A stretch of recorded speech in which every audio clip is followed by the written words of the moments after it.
It's exactly 6 o'clock Nigerian time, and I can see that quite a number of participants are yet to join. So please, want to crave the indulgence of everyone already on the platform. I will take 5 minutes just to get some of our participants on board. And in exactly 5 minutes, I'll come back to us, and then we part that talks about data-driven strategies for building global income streams. Data-driven strategies for building global income streams. And to make this presentation, I have the pleasure of bringing on board Juliet Nakunda. Please, Juliet, kindly unmute. I know you have been made a co-host. You're free to share your slides and give us your presentation. Can we give Juliet a virtual round of applause, please? Good afternoon, members. Good morning, everyone. I don't know what time it is, wherever you are streaming from. I would like to thank the team from CIBE for inviting me to this yet very interesting edition. My name is Juliet. I'm a student at Maharishi International University, as well as an accountant with Galaxy Integrated Technologies here in Massachusetts. Yeah, presenting on the topic or subtopic, let me share my screen. Allow me share my screen momentarily. Just a moment. That's fine. Are you able to see my screen?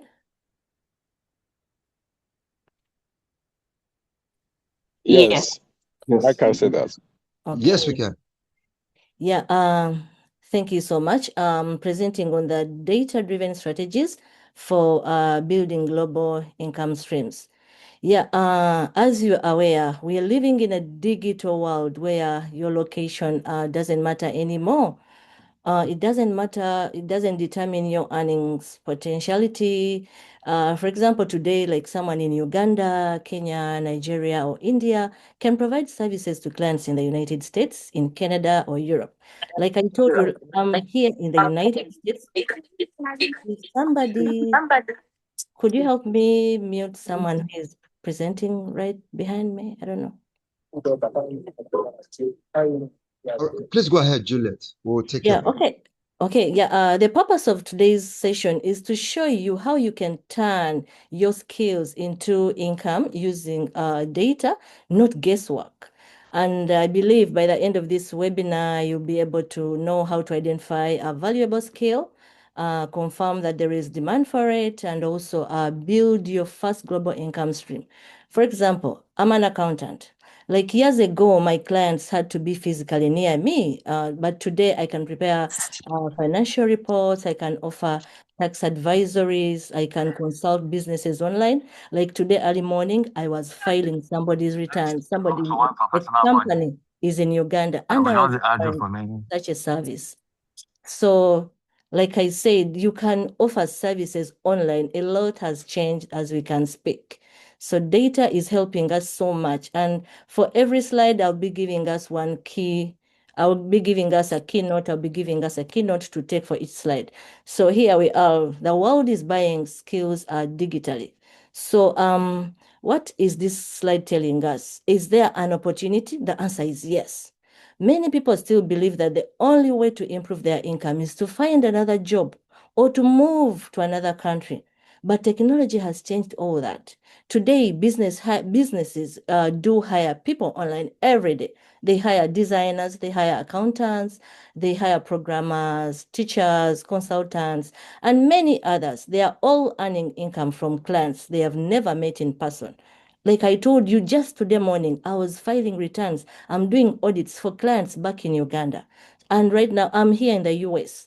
As I speak to you, I'm actually not even in Massachusetts. Right now, I'm in Virginia as I speak to you. So I'm able to showcase my potential from wherever I am. Imagine a business owner in Canada who needs a bookkeeper.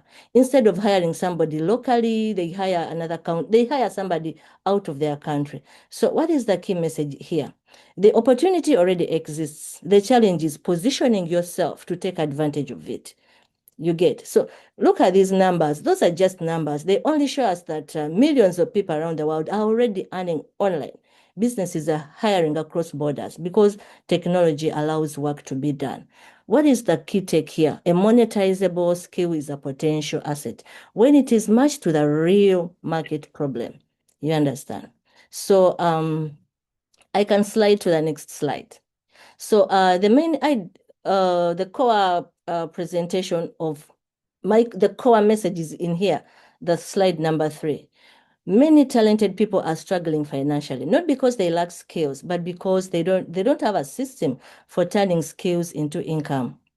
You understand? So I will need to explain the 4 blocks here. The first one being the package. First package your skill into a service people will understand. For example, instead of saying, I'm an accountant, you can just say, I help small businesses organize their finances and stay tax compliant. That is packaging yourself, validate. So what do I mean by validating? Confirm that the people actually need your services. How? Look at the job postings. Look through LinkedIn, look at the Google Trends, Upwork, confirm whether they actually need your service. Thirdly, deliver. Once somebody hires you, deliver quality work consistently. You understand? The fourth one is measure. Keep improving by measuring what's working and what isn't. So the key message here is that a skill becomes income when it is supported by a system. You get it. So, and my key message, my key take here is think like a builder skill. Get your market data, repeatable delivery, and the global income potential. I'll go straight to the next slide because I want to keep in mind that other people also have to present. So I have used the word data because it's easier to remember. I mean, this is just a simple framework that will help my audience to remember. So I use the word data. It's a mnemonic to help us remember everything. So what is D? D stands for discover the demand.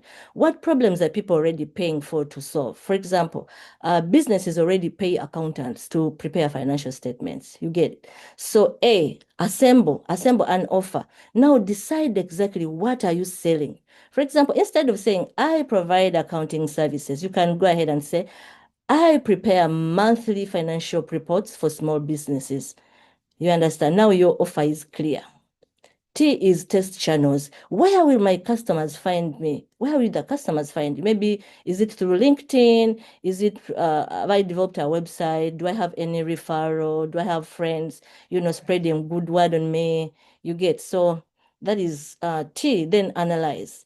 Measure your results. Ask yourself, did people respond? Did they actually buy? What should I improve? You get. So the key message here is think of this as your business roadmap. Every successful online business follows those 4 steps. Okay. So we shall move straight to slide number 5. Yeah. Do not start with what can I sell? What can I sell? Most people start with such a question, but that's wrong. Okay. Instead, you can say, what problem can I solve? What customers? That's what customers actually pay for. Explain, I'm explaining okay, let me go back. I will explain the 4, parameters I've indicated, the hard skill. This is simply what you are good at. What are you good at? I'm good at accounting. I'm good at writing. I'm good at teaching. I'm good at programming. So the next is proof. Can you prove? Yes. Can you show your evidence? I mean, are there testimonies to prove the good work you've done? Are there certifications?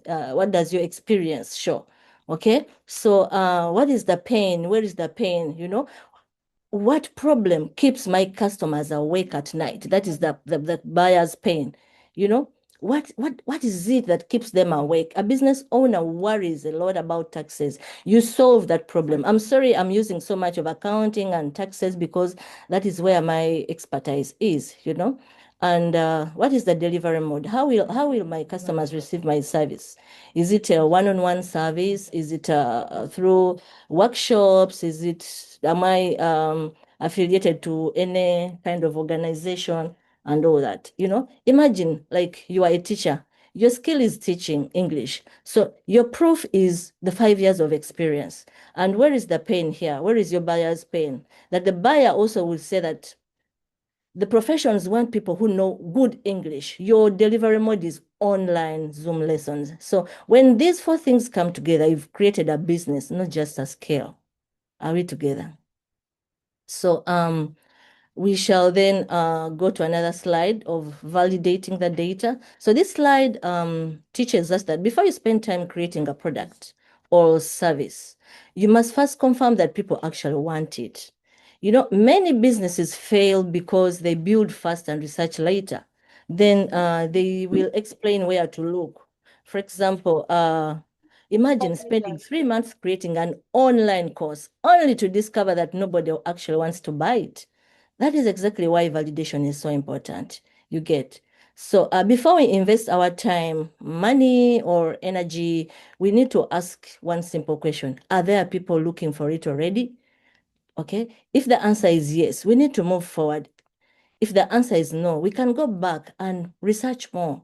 You understand? So if we go back to research, this say, for example, our search data, this simply means that checking whether people are searching for you online. I mean, maybe for that topic online. If thousands of people like search for how to start bookkeeping, that tells you that there is interest in market data. Now ask, are people actually buying for this? Okay, go to LinkedIn, go to Upwork. If many businesses are hiring bookkeepers, accountants, graphic designers, or virtual assistants, that tells you that there is demand. Okay, this means that there is actually demand. Now, you go to the audience data. Read about the comments on the Facebook. Are there comments on YouTube? What are the reviews? Ask questions. Do people keep asking? What are those questions they actually do ask? So those questions become business opportunities, you get. Then competitor data. So do not fear competitors, by the way. Competition just proves that there is market. Look at their prices, look at their packages, look at their customer reviews, then ask, how can I do it differently or better? So me as an accountant, before launching any bookkeeping service online, I would check Upwork to see how many businesses are hiring bookkeepers and what are they willing to pay. You get it. So I'll go to the next slide. Package your scale. So people don't buy services, by the way, they don't buy services. People like to buy results. So, I mean, let me ask you a question. If your sink maybe is leaking, do you buy a plumber? No, you not buy a plumber. You actually buy a solution to that leak. So the same applies to every business. You understand? So if there is a problem,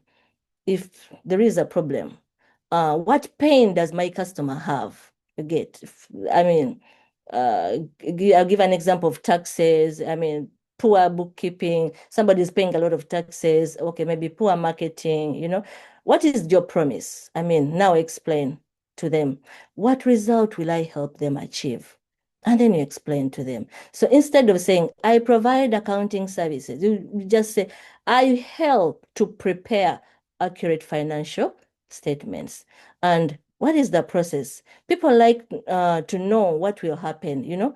So, I mean, oh, sorry. I'm sorry. Okay, so I was on slide number 7. Yeah, people like to know what will happen. Prove to them, show to them that you can actually be trusted, you know. show them the process you will take. Like maybe you in the week 1, you review their records.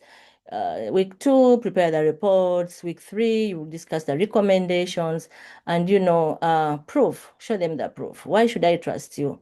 Do you have the experience? Do you have certifications to prove the experience? Yeah, of course, certifications don't prove experience, but they show that you have actually done this and that. Are there testimonials? Where is your previous work?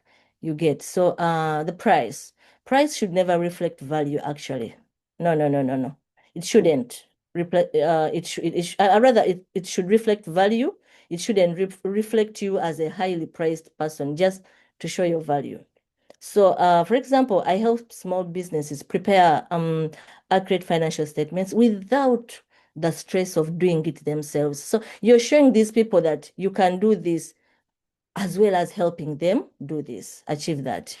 So my takeaway for that slide is, that's why I said I help specific audience, and my specific audience is now the taxpayers, maybe people who need my accounting service to achieve what do they achieve? The specific goal, without them doing it themselves. You are offering a service, bringing the service closer to the people. Yeah, now we're going to choose the right income stream model. So what this slide is teaching us is that one skill can produce many sources of income. So you don't have to depend on only one. For example, this is probably one of my best slide because it has changed how I think about income. So the truth is one skill can create several income streams, like freelancing. So for example, someone who is going to pay me for my expertise. I have prepared financial statements before. I have templates, I get paid. Okay. That is what I meant by freelance services. Okay. Um, there is product-sized service. Instead of charging different every time, I create monthly bookkeeping packages, I create a payroll packages, a tax package, and there is a fixed price, easy to sell. You get then a digital product. Now I stop selling time. Create templates, spreadsheets, ebooks, checklists, create once and sell many times. Okay.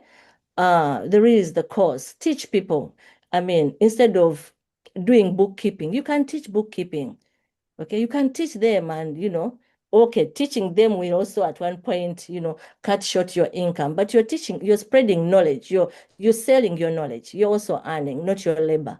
When you teach them at once, it is done, and they pay you for your knowledge, and there's not much labor, being paid for. So clients pay for your experience. I also mentioned about subscriptions. This creates a monthly income. For example, monthly bookkeeping. Also, if you have created for them these systems that need to be paid for monthly, like there is, while back in my country, I was working in an audit firm, and my managing partner created a system called Axol. It was called Accounting Solutions. And we would sell that system to different organizations. It would help them manage their accounts properly, but they would be paying monthly. So it was a very good income stream to my company. So let me go straight to the next slide. So price is based on value and not fear. So one of the biggest mistakes professions make is underpricing themselves because they're afraid. They fear that their customers will say, "Oh, you're expensive," but the price should reflect value. Okay, so as you can see, the different blocks I've put in. So maybe we shall use an example of the supermarket. When they provide a sample, free samples are not about losing money. They're about, building confidence. When the supermarket is opening, they always give you a sample. They always give you those, free products. It's not about them losing their money. They know what they are doing. They are building confidence. Then there is the starter, like the low risk first purchase. You don't overprice yourself. You're calling in people. You're inviting them.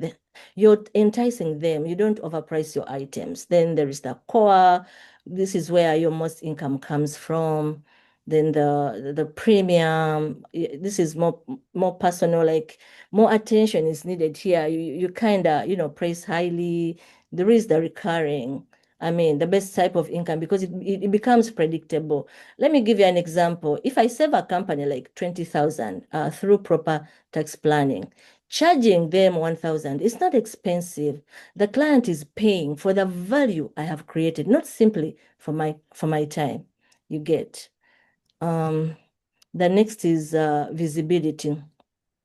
People cannot hire you if you don't, if they don't know that you actually exist. You get. So you need to showcase yourself. What is your profile? You know? What you need to the profile should define who you are. You have the clear headline, the niche, the outcome. Have you given them a good business plan? What is the portfolio? Show your ability. What is the content? Teach what buyers need to understand. Outreach. I mean, is it direct? Is it respectful? Is it then referral? Turn every delivery into a testimonial, a testimonial. Okay. So marketing isn't about showing off. It's helping people discover your solution. And my key take here is be easy to find, be easy to understand, and also easy to trust. So I'll go to my next slide. That is, excuse me. Is this okay? Hey, Naomi, Faru. Sorry. So Please go like ahead, Juliet. okay, Please go ahead. And if you let's could data and just AI attempt to support round up engagement. also. Okay, Thank you. so this slide just teaches us that AI will not replace professionals. So professionals who use AI well will replace those who don't.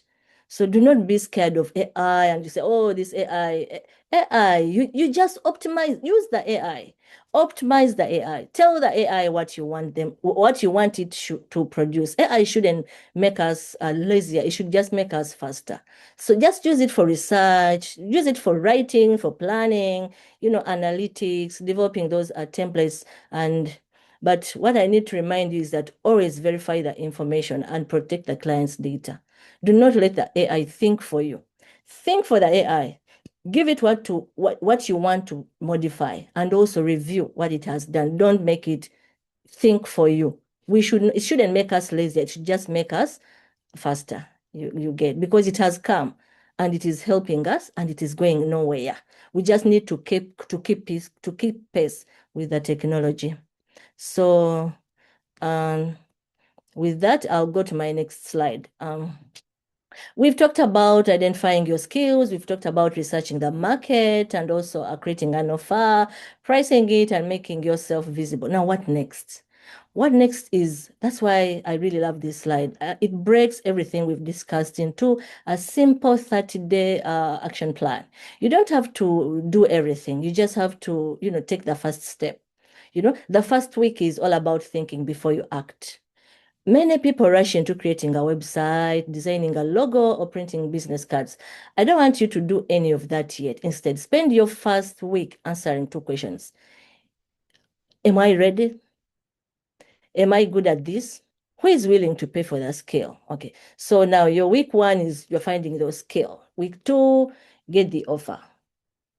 Create your offer. Your offer is simply the solution you're presenting to your customers. For example, you say, I'll help small businesses prepare accurate monthly financial statements, probably bank reconciliations. Now, people immediately understand what you're doing, what you do. Week three is visibility and outreach. This is where most people become uncomfortable. Now, because now they have to, tell people about their businesses. So you can say, many talented professionals, okay, stay invisible because they're afraid of putting themselves out there. So you can say, hello, you go out to a business and you say, hey, you send an email. I noticed your business is growing. I specialize in helping such businesses keep accurate financial records. And, I prepare monthly reports. I would like to discuss how I can help. Tell them Don't keep yourself buried down there. Get out of your comfort and reach out to the people. So here comes week 4, getting your first client. Okay. This week is not about finding 100 customers. It's about finding your first customer. Why? Because your first customer teaches you more than months of planning. For example, notice something about this plan. Week 1 isn't about making money. It's about understanding the market. Now, week 2 isn't about becoming famous. It's about creating a clear offer. Week 3 isn't about waiting. It's about taking action. And week 4 isn't about becoming a millionaire. It's about serving your first client exceptionally well. This one client you're going to serve well is going to connect you to so many other people. You will be the referral. They be your referral. They connect you to, I'm a living example. I have got my small businesses from the people I've served. Like I file somebody's returns, I do this and do that, and they connect me to their partners, to their friends. That's how business moves, you understand? So you take time to go through my slides, and you get for each slide there is a catch point. So slide number 13, I have 2 more to finish. Measure. What this slide is teaching is that successful businesses don't rely on feelings. They rely on data. So if you measure your results, you can identify what is working and what needs improvement. So one of the biggest advantages of running a digital business is that almost everything can be measured. You understand? Instead of asking, why isn't my business growing? You can always ask, what are the numbers telling me? The purpose of this scorecard is to help you make decisions based on evidence rather than assumptions. You understand? Look at the scorecard, the demand. Ask yourself, are people actually looking for my service? Look at the searches, the job postings. Okay. If the demand is low, you may need to adjust your offer or target a different market segment. 2, reach.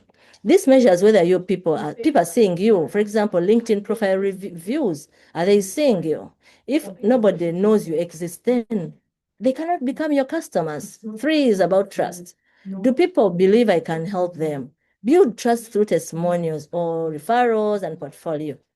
Then conversion. Okay. This answers how many people, those who actually showed interest become paying customers. For example, if 20 people contact me, but only 1 hires me, I need to improve my offer, or I need to, improve on how I present it.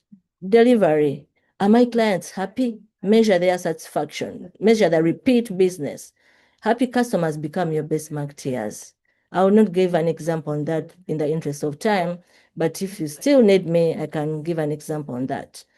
There is a key tech. The best strategy is not that one that sounds impressive. It's the one that produces measurable learning. My second last slide is about the mistakes.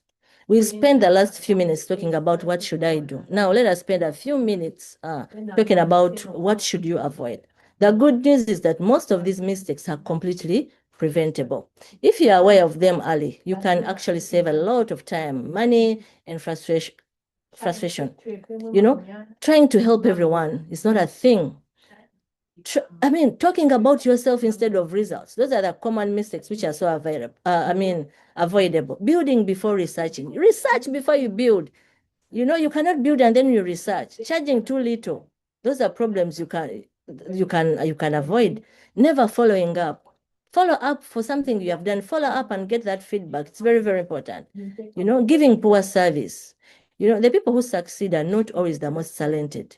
They are often the ones who stay focused. They deliver quality consistently and also keep improving. Okay. So now that we have talked about opportunities and the mistakes to avoid, I would like to leave you with one final challenge. We've covered a lot of information today, but the information alone doesn't change lives. Okay. So I would like to leave you with this simple challenge. That's the skill here. Ask yourself, what is one thing I already know how to do well? Don't overthink it. Start with one. The problem is here. who needs this skill today? Always connect your skill to someone's problem, okay? Then offer. How can I clearly describe the outcome I provide? Remember, people don't buy skills. I told you they buy solutions, okay? And action. This is the most important of all.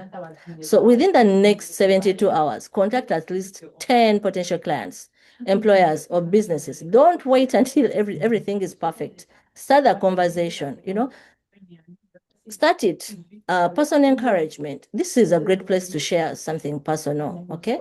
Throughout my own professional journey, I have learned that opportunities rarely come to those who wait until you're perfectly ready. They come to those who prepare, to those who take action, those who learn from the experience and keep moving. So every new skill I've learned and every new opportunity I pursued, I started with one small step. So this makes me, a very good candidate for the message I've just delivered now. Okay. So as I conclude, I would like you to remember one simple idea. Your skills have value. The world is full of people and businesses looking for solutions. So your responsibility is to package your knowledge, validate that demand, serve with excellency, and never, never stop learning. Okay. So that is me. Juliet Nyankunda. If there is any question, I wish to stop sharing. All right. And that's Thank a you so very much good for place giving to me your anchor time. this particular one. Thank you so much, Juliet. Can we please give Juliet a virtual round of applause? All right. Esteemed participants, please would like for you to please note your questions. Juliet is still online. We have 2 more presentations to go. At the end of each presentation, the entire presentation, we will take reactions. Thank you so much. We heard you loud and clear, Juliet. A monetizable skill is a real asset. And indeed, identifying a system for transforming skills into income is about the best position to be. Thank you so very much. Now, in the meantime, I'd like to please crave the indulgence of the next 2 presenters to please stay within about 10 minutes each. Please, we crave your indulgence. We wouldn't want to keep our esteemed participants for too long, please. Thank you so very much. So this is also another good time to bring on board our second presenter. Please, participants, don't forget you can note your questions and comments. We'll give a few minutes for that after the third presentation. Now, the second presentation is precisely on the topic from knowledge to wealth, packaging your skills into high-value products and services. And to give us this presentation is Adeola Aliu. Adeola Aliu. Please unmute and then you have the floor. Please give him or her a virtual round of applause. Hi, good afternoon, everyone. Good afternoon from Central Time, Chicago. So I will be sharing my screen very soon.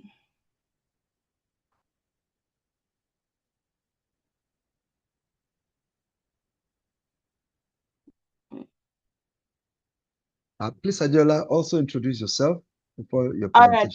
presentation. I will. My name is Adeola Liu. I'm a project manager. I've been a project manager for over 8 years. I currently manage utility infrastructure programs for America. I manage for 3 different states: Chicago, Illinois, Ohio, and New Jersey. So I'll be giving us a chat on how we can optimize our skills. So my topic is from knowledge to wealth, packaging your skills into high value products and services. So just a little conversation, like your knowledge has value. All the experiences that you have, they are transferable and you can make wealth with them if packaged the right way. So I will go on to present my slide and we can get started. So just a quick question. What skills do you have? Sorry, Adeola, we can't see your slide.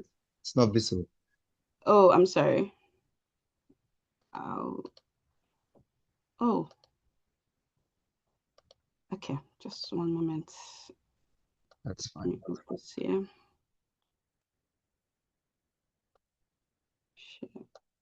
Can you see my slides now? Yes, we can. Thank you. All right. Okay. Sorry for that. All right. So a quick question. What skills do you have? If you have a job, if you work anywhere, even if you're not paid, you have a skill. You have knowledge that you can share and you can make money from. So a way that you can ask yourself is, what the people regularly ask you for help for. If people want to create a party and you're the one they call every other day to plan the party for your family, for your friend's bridal shower, then you have something that you can charge for. You can be an event planner, you can be a project manager. So what have you learned through work, education, business, or life? Some of us, we volunteer in church. You are in your church Sunday school, you can create a content, you can write a book. So think about the things that you've done, the things that you volunteered for, the kind of businesses that you've had, and then see how well you can monetize that particular skill. So the last question is, what problem can you solve? Just like we've said, what do people call you for every time that you can actually monetize for yourself? So your experience has value. If you feel like you do not have a job, or you just believe that maybe your skill is not well, you're not thinking of your skill the right way, I hope that this board can help you think about it in a different way. So education, the things that you've learned in school, you can break it down into smaller knowledge and then give it to people, teach people in a better way that they can understand better. Another one is your professional experience. For example, I'm a project manager. I can work as a resume reviewer. I can prepare people for interviews so they can also become a project manager. Technical knowledge. I work in utility infrastructure. I can tell people or talk to people about how you can review infrastructure programs. If you are a farmer, you can write a book on fishing. If you've managed big industry, you've been managing for over 8 years, you can come from a leadership perspective and teach people how to manage the way you manage people. Business experience. If you make hair, you can monetize it, have your own book on how to start making hair in Nigeria, in Lagos, in America. So you can make money from that. Community involvement, like we said, if you've worked in a church, you can monetize what you do for your church and make money from it. Volunteering is always a good example. If you volunteered where you've helped people clean places, you can actually outsource that to people and then you make money from it. Life experiences. If you've been heartbroken before, you can become a coach from that. It can inspire you to become a therapist. So what I'm just trying to say is that all of our experiences can help us to make money. There's no experience that is ever a waste. So just to move fast, skills that solve valuable problems. We are now in an evolving world where things are moving in a very fast pace. So these are some of the skills that you can have and you can actually monetize. So product management, you can monetize it. Consulting, you can monetize that. Corporate training, if you have knowledge that you think some organizations can need, you can become a corporate trainer where you train people on how to be a better project manager. Sales, if you know how to sell things, you can actually be a digital sales personnel. In technology, we have AI automation where you can automate workflows for companies for your work and then you can make money from it. A lot of people now, they can automate how to get customers on Instagram. You can make that into a 4 slides and make money from that. The next is skilled trades and agriculture and industry. In the world of data center with the substations, if you have experience in HVAC, believe me, you can make so much money from that. Electrical, plumbing, welding, solar installation, with the world of Teslas, with the world of electric vehicles, you can actually make money installing solars in people's homes.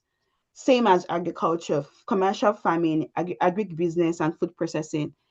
In the world of a lot of processed food, growing your products in your home and being able to sell them, it's a skill that you can make so much money from. You can sell the book, you can also sell the products that you're wearing in your home or in your farm, if that's the case. So high demand skills are valuable because they solve real problems, not simply because they are popular. And one thing that I want us to take come from here is that our skill needs to be very impactful. It needs to be something that people would get or gain something from. So I have a little roadmap here. that talks about the value to wealth journey.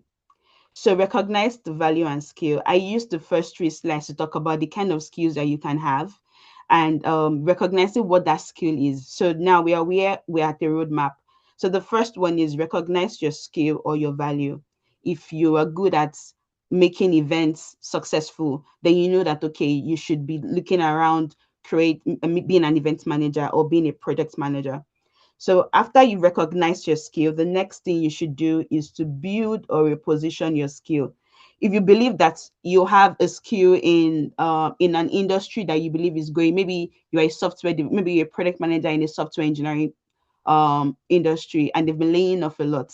So which other industry can you move your product management skill to?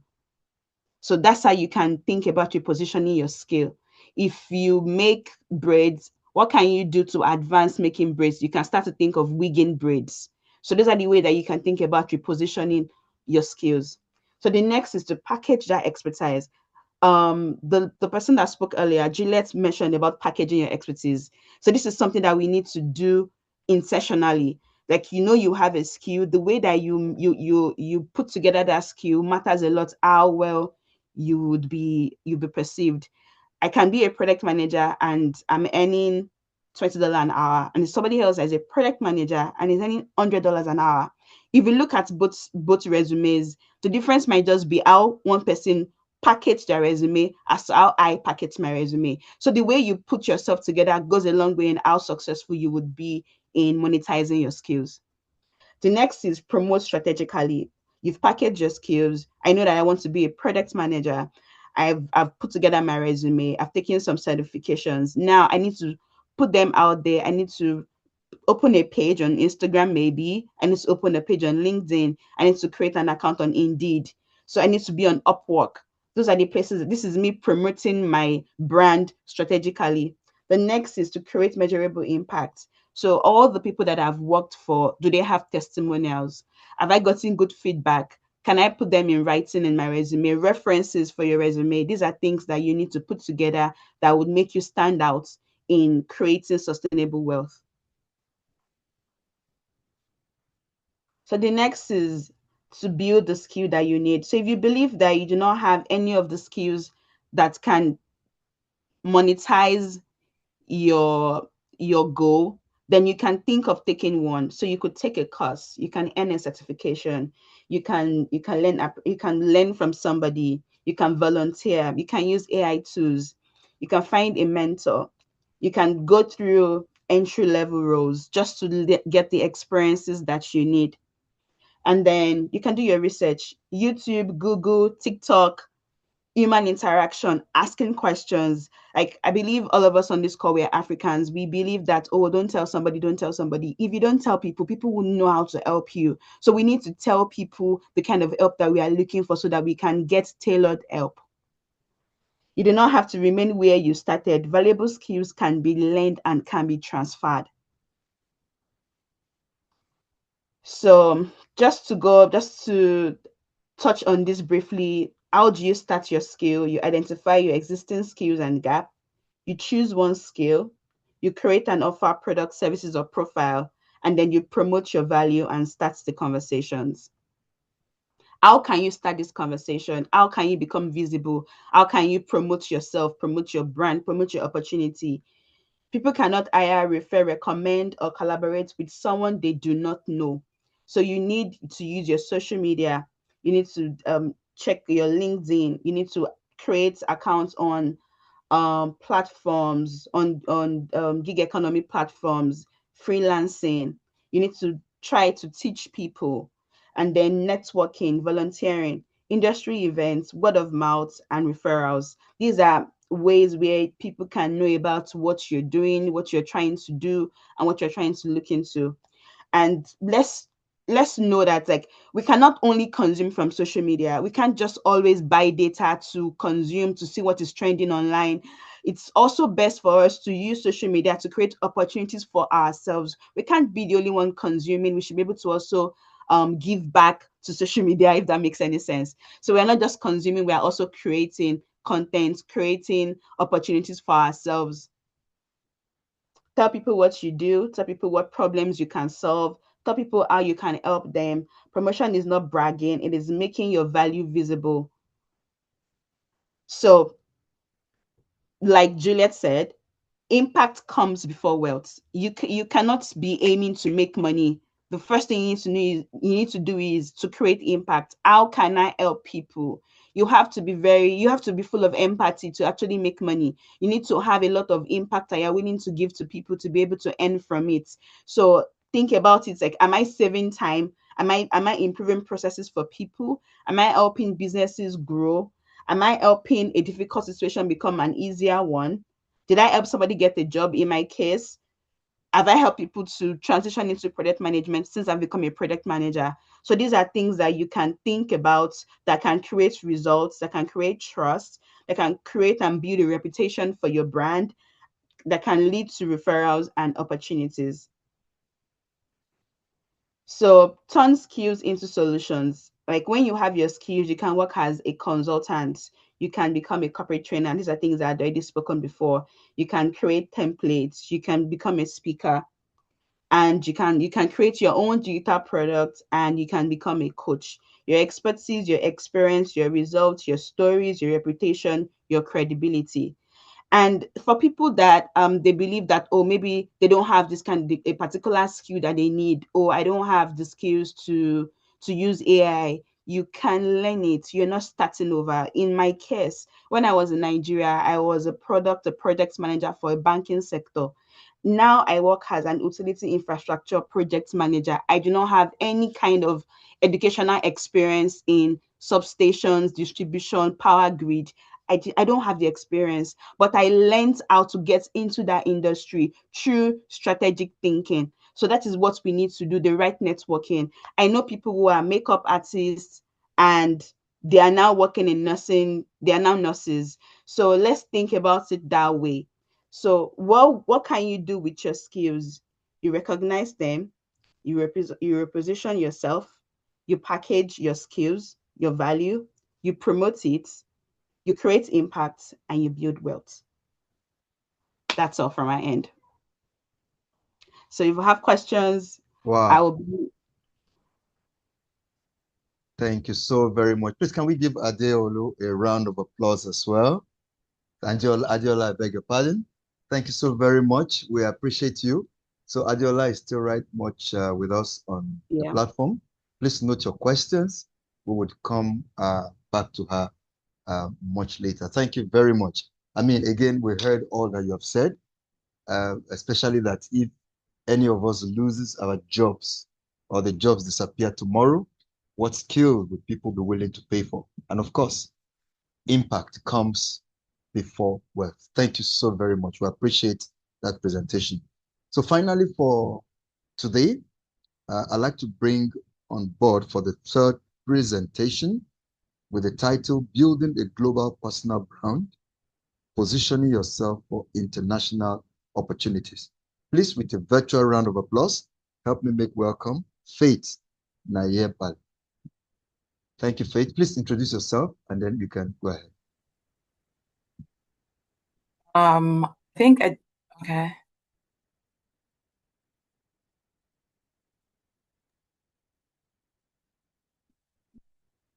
Please go ahead. 1 minute. I'm trying to get how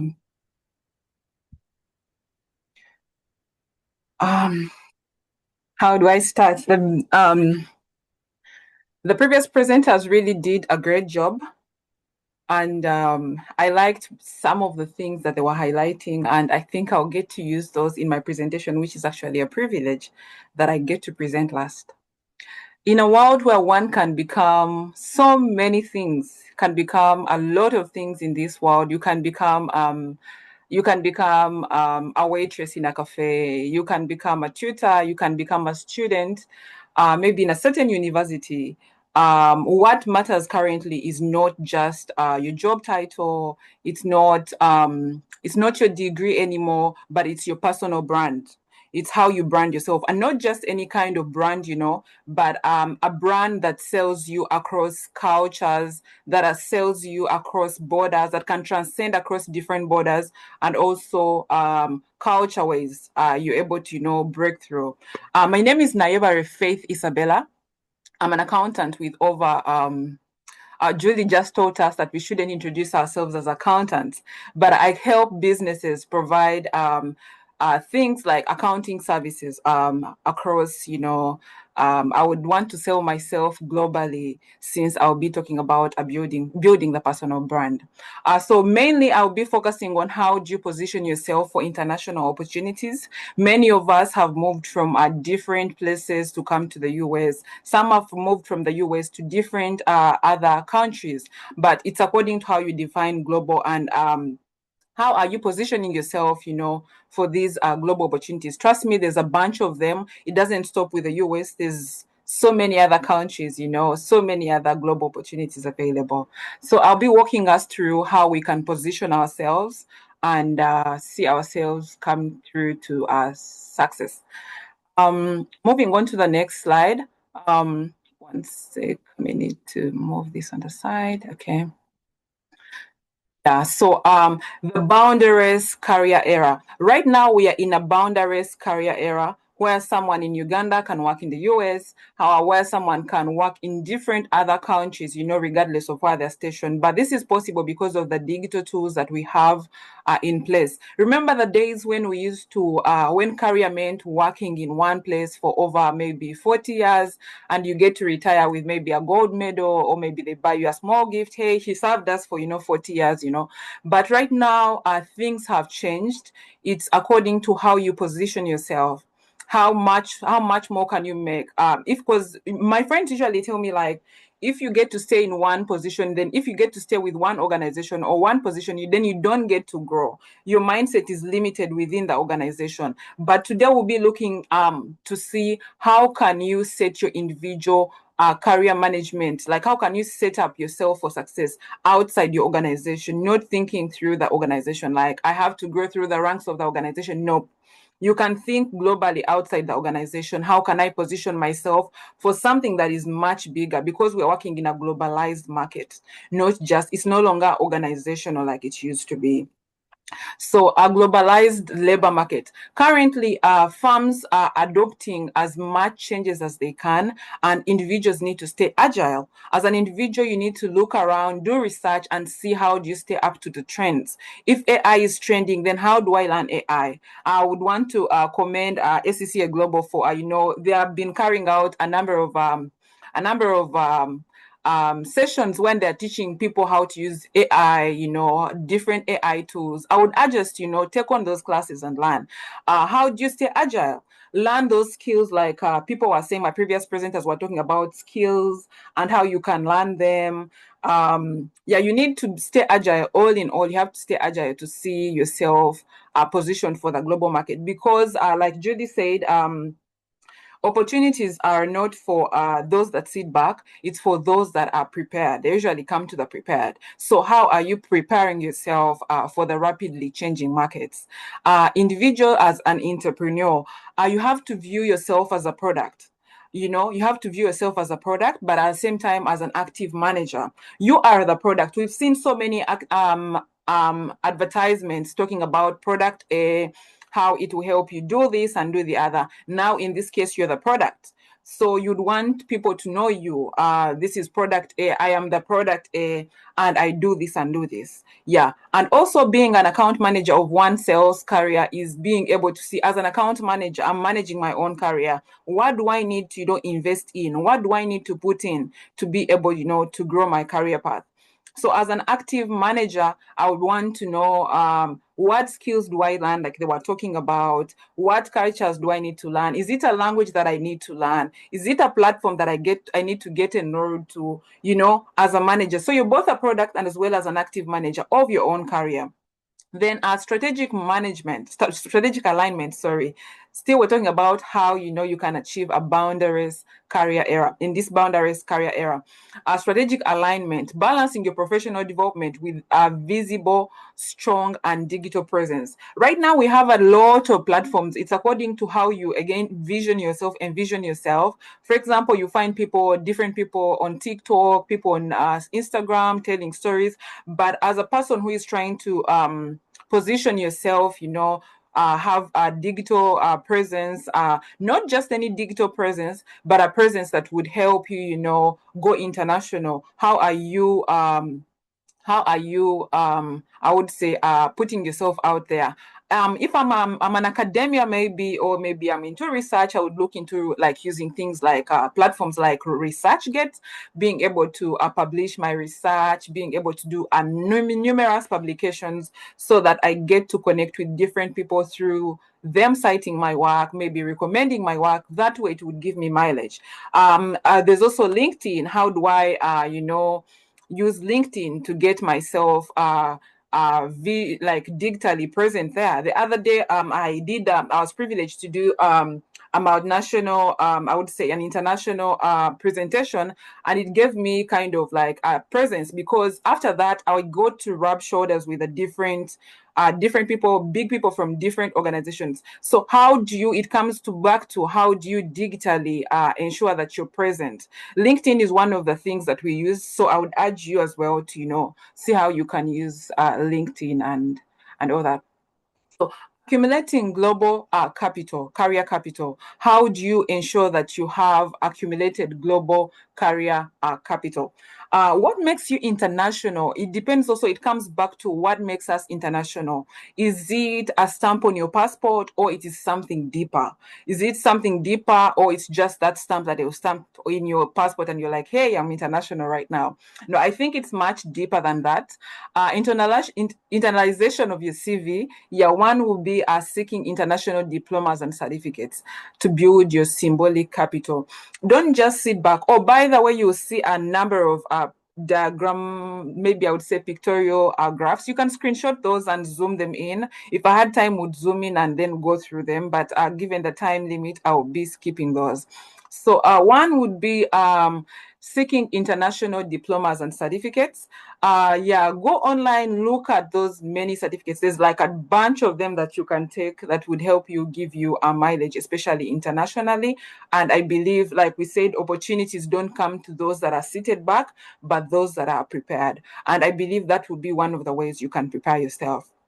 Prolonged expatriation. Back then, companies used to expatriate many people, go to a different country, learn, and then come back and, teach us stuff.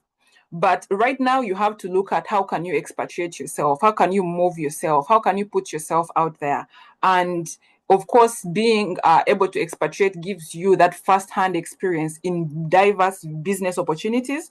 I would refer to myself, for example, I'm originally from Uganda and I got to move to the US, and there's so much more that I'm experiencing as opposed to my other people that are still in Uganda and learning things online and stuff.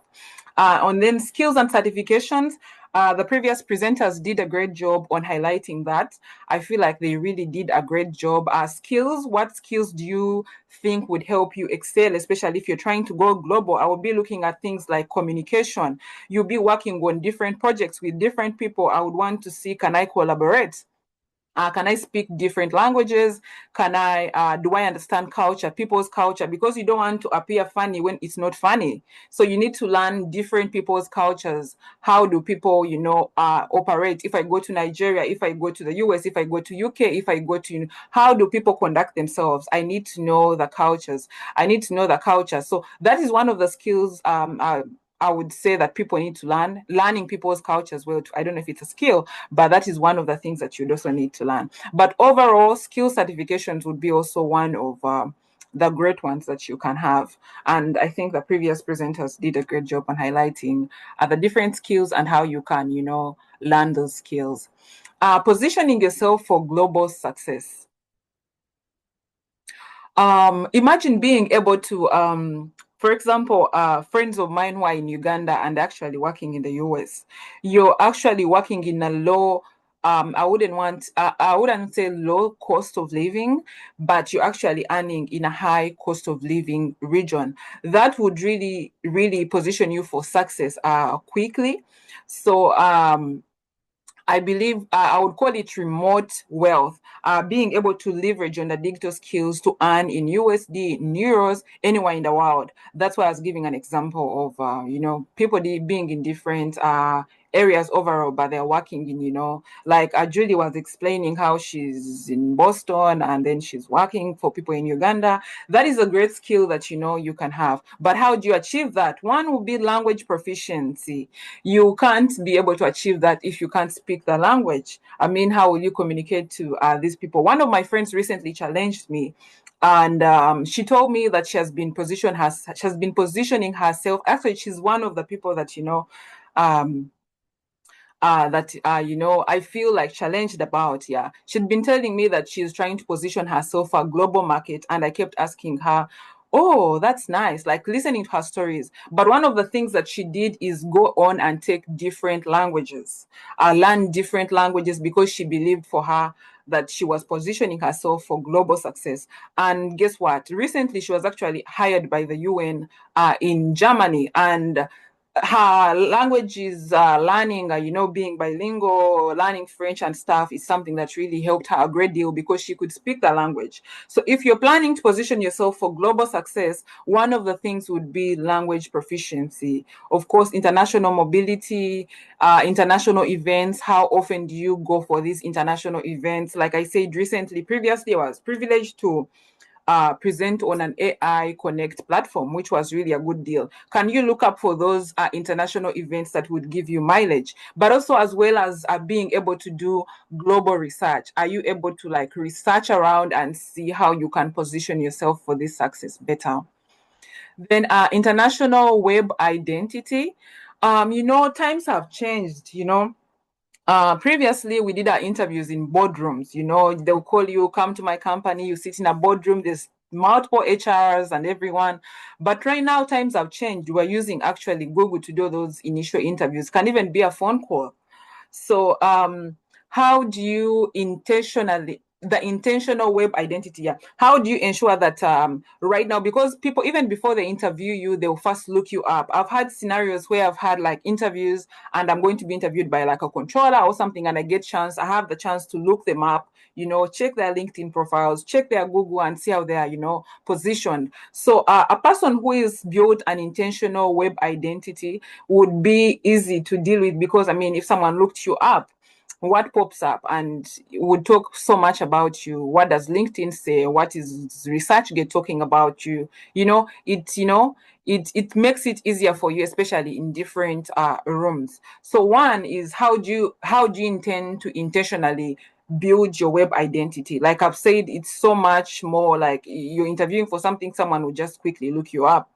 So how do you ensure that your web identity is actually speaking volumes? One would be platform selection, strategically using different networks, looking at LinkedIn, maybe if you want to network, Instagram, you want to tell people, if you check Instagram, there are those Insta stuff and everything. People go on and tell their stories. But for a person who is looking for global success, I don't think you would stop on that. There are other things like ResearchGate, where you'd want to publish your, you do your publications, your different articles, and ensure that these are, viewed internationally. You're able to get different citations, different people citing your research, and also maybe also recommending it. That is something that would really give you mileage, especially on the web. And then online marketing, develop a unique value proposition via personal blogs and websites. How do you differentiate yourself from what is online, what is already existing? Because if you open right now, there will be so many contents that are out there. So you need to look for a way of how you can stand out from what is already existing. Then the other would be digital footprint. Yeah, there's one thing, you being able to put the content out there and also creating an impact. You'd want to monitor. I like that Adiola highlighted, you can use different analytic tools to look and see Right now we have like marketing and analytical tools that can help you see how many people have viewed what you posted, how many like it. You're able to view how is your what you're putting out getting to the targeted audience. If your target is the international people, are they getting that message that you're putting out there? If not, then you'd want to see what platforms can I change so that I get to that international market, or maybe my digital footprint makes sense to me. Yeah, beyond the CV and digital storytelling, we all know that a CV will tell people what you did. It doesn't necessarily tell people what you're doing, but it will tell them. It may necessarily tell them, but it's not much. But storytelling helps us, tell them who you are and then what you can do. So the best way to sell yourself will be through digital storytelling. And right now we have a numerous, e-platforms that can help us do that. Like I was saying, things like ResearchGate, where you can publish your multiple work samples, narrative building. I liked Julie's point when she said that opportunities come to the prepared and not to those who sit and wait. That's why I'm constantly stating it. So narrative building, how do you build your narrative? How do you connect the professional experiences? How do you ensure that you learn the skills ahead of time? How do you put them together so that they make a global story that is authentic and people can buy? That would be under what I think one would do. And then if you have time still, you can zoom in and snapshot that. It would also be able to give you some more highlight on what I'm talking about. And then scholar recognition, leveraging on portals like ResearchGate to help you highlight your research impacts and stuff. Yeah, look out for those portals that can help you and give you mileage, especially internationally, and then see how you can, focus on those to see yourself to success. Of course, you can't talk about storytelling without talking about the big elephant, the AI. And AI is one of the things that has come into place and is shifting things in different directions and all over. So one of the things I would encourage us to do is, take on AI, because most of us are seated back and are like, AI is going to take our jobs. But AI may not necessarily take our jobs, but the person who is using AI will actually take the jobs. And the same applies to our personal brand. Someone using AI, incorporating it in their personal branding, may actually take the job, but not the AI itself. So we need to relearn some things and also unlearn some things, and that would be one of them. Anyway, AI integration in branding. Yeah, how would you incorporate AI into your personal branding? How would AI be able to help you in your personal branding? One would be human AI collaboration. How would you collaborate with AI to redefine your career in this 21st century labor market? One would be recently I got a big response on my LinkedIn, and it was from a big not to brag, but it was from a big media house. And I was looking for how best can I respond to this without, messing it up, but also kind of opening opportunities for myself to see, can this actually media be interested? Because it was an international media, and I was trying to note, you don't want to sound like unprofessional, especially if you're speaking to a professional. So I was able to blend in with AI, like work with AI to see how I can actually polish my response to this particular person. And of course, prompting it, asking different questions. I was able to draft something up, and then I'm like, hey AI, how can you rate this? And it's like I can rate it like a 60%. I'm like, can we, enhance it to this? Then I get a friend to draft for me something. I'm like, AI, can you compare my response to a friend's? Why would you rate theirs? Being able to collaborate with AI, integrating it in your day-to-day works, because you don't want to sound unreasonable or unprofessional or, less of what other people are sounding. Like I said, AI won't be taking your job, but the people using AI would actually do. So you have to also see how you can step up certain quality of work with AI. Can you produce a certain quality of work with AI? I'm not saying let AI do your work, but let AI look into your work and also enhance it and bring it to a certain level. Content efficiency, ensuring that you use AIs to streamline your branding and planning. Like I just highlighted that. And then strategic literacy. Gone are the days when, mastering AI, a person who knew AI was a plus. But right now, knowing AI is actually a must, because I would say like 60% of the people around are using AI. So you would want to urge yourself to, also see how you can position yourself better. Mastering cultural intelligence, I think I hinted on that. Being able to understand, you don't want to sound funny when it's actually not funny. You can have the best brand in the world, but if you offend your stakeholders, then in the first 5 minutes, that brand will go to waste. So you need to know how, different cultures globally operate for you to be able to succeed in that, global market. Yeah. On the side, I was talking about the four-factor model, which talks about driving. What is driving you? What's your motivation? And then knowledge. Now you have the knowledge, you understand the culture and the norms. What are you planning to do? What are you capable to do? What are you capable of acting on, or what's your behavior like? And then now that you have the drive, you have the knowledge, you know what to do, what you're capable of do, what's your strategy? Is it penetrating a certain market? Is it having yourself sold out there? How are you positioning yourself to do that? I think someone is writing in my presentation. Um, yeah, someone is writing my presentation. Just, But anyway, just go building your ahead, Faith, and please, if you could round up now. Yeah, I'm trying to round up. Building your global network. Yeah, one would be social exchanges, leveraging social media to build international contacts. Like I said, use ResearchGate, connect with the different people out there, use LinkedIn, make connections as many as you can. Business diplomacy, overcome the challenges. How do you build confidence and resilience in the diverse, unfamiliar settings? Community engagement, join as many communities as you can, because it's through the different communities that we get to learn lot of things. Adiola also hinted on that, the idea of Africans not sharing, because it's until you share that you get the solution. Navigating the global mobility, self-initiated expatriations, like I said, mobility, learning factor. Once you've expatriated, can you also take time and learn? And then also, of course, learn things like skills that you can transfer across the different globes. And then navigating branding challenges. One of the challenges would be maybe operating in how do you brag about achievements in a culture that values modesty, culture modesty versus visibility. You'd want to use storytelling in that area, because if you're storytelling, you're not very braggant, but still you're gaining the visibility. Idealized versus authentic self. There's so much filter right now in the world, but how do you stay authentic to oneself? You'd want to focus on real content and verifiable achievements, but not just brag about stuff. And then digital anonymity, establish a consistent and verifiable digital identity.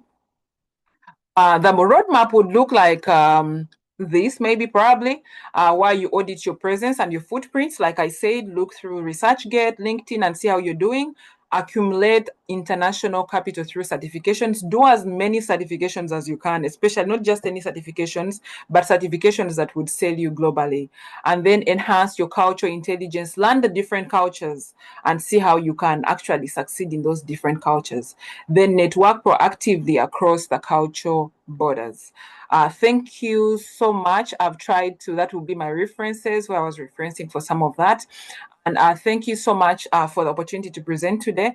And I hope many of us have learned a thing or two. Thank you. Thank you. Thank you very much. Please, can we give Faith another round of digital applause? Thank you so very much, Faith. We appreciate the presentation.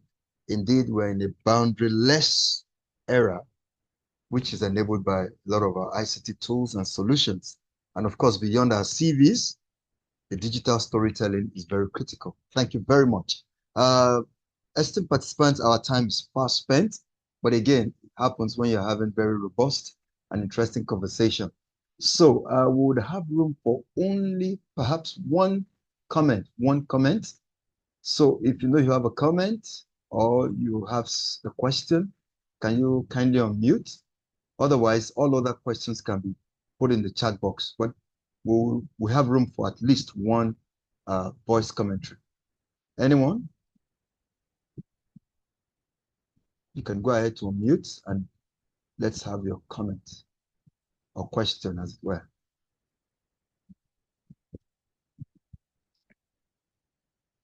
Okay. So I imagine that there are no questions for now. So thank you very much once again to Juliet, Adiola, and Faith.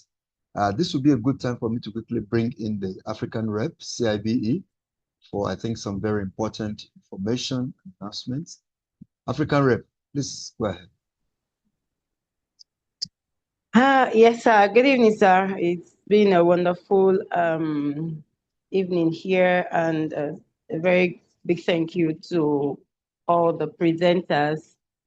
Just to quickly bring us up to speed as regards forthcoming events, particularly the training conference, customized training conference coming up in Egypt, and that will be between September 28th to October 2nd, 2026. So we'll share the link for registration on our various platforms so that anyone that is interested can join in or register from there. Okay, then the webinar is bi-monthly. So last Saturday of July, August, September, we'll be having another series. Thank you very much, sir. Thank you. African rep, before I let you go, somebody has asked a question that would it be possible to get the slides immediately after? Now, I know the answer, but I want you to. Yes.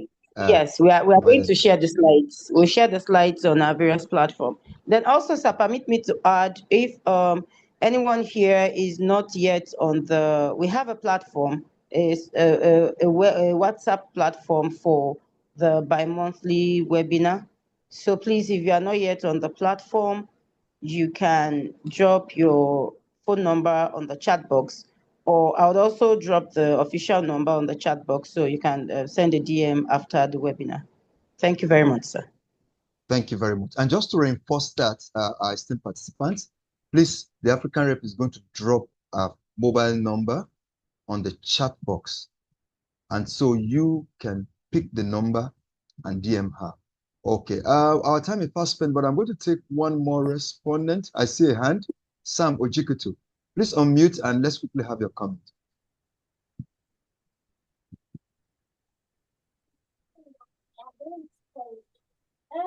Okay, good evening, sir.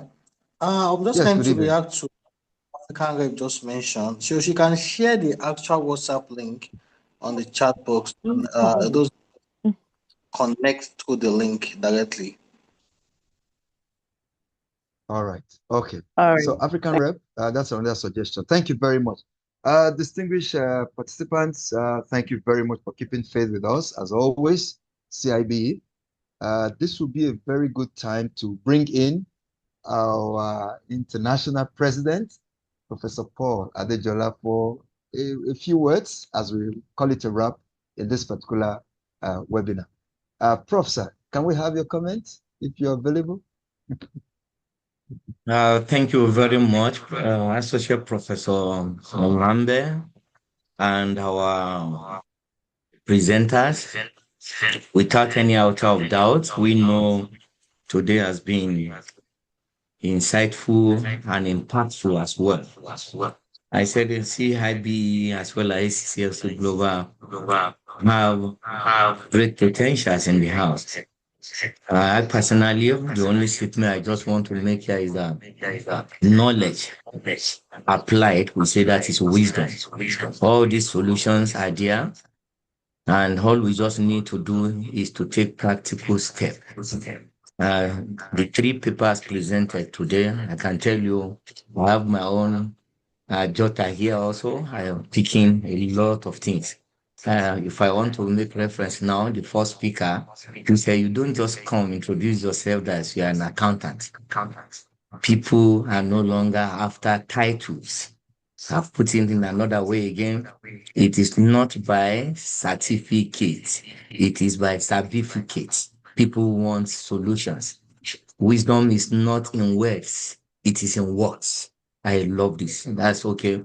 And to our other participants, those joining this program, I will encourage you. If truly value has been added today, inform others. There are there's some people over there, all they just need is just eye opener, like we are getting this information. Some are afraid to take step. They already have the idea, they have the vision, they have the dream, but they are afraid to take the first step. The usual adage, the journey of 1,000 miles starts with a step. Those who do not take that first step will not arrive at their destination. Thank you once again to our presenters, the CIB African rep, as well as our African rep, ACSA Global, will be reaching out to us accordingly. Have a wonderful evening to those of us joining from Nigeria, and to some of us here in the US. Say have a great day, because it's just 1:27 p.m. from my own location here. See us again in 2 months' time, right? Is it last Saturday, September? Yes. Or is it October? We are meeting on Last September? Saturday, September. Last Saturday, September, sir. Saturday, September. Thank you very much, Ma. Thank you very much, sir. All right, we'll stop here. Thank you so very much, Prof. We appreciate. All right, esteemed participants, this brings to the end our interaction and conversation for today. So as we exit, you can all unmute and say your goodbyes. Bye to everyone, and enjoy the rest of the day from every corner of the world. Please feel free to unmute and say your bye-bye. Bye. Thank you, Thank you Dr. for having Mohammed. us. Thank you. Bye. Bye-bye. Thank you just very much. I appreciate it. Bye, everyone. Have a Bye-bye. good one. Bye. Bye. Bye.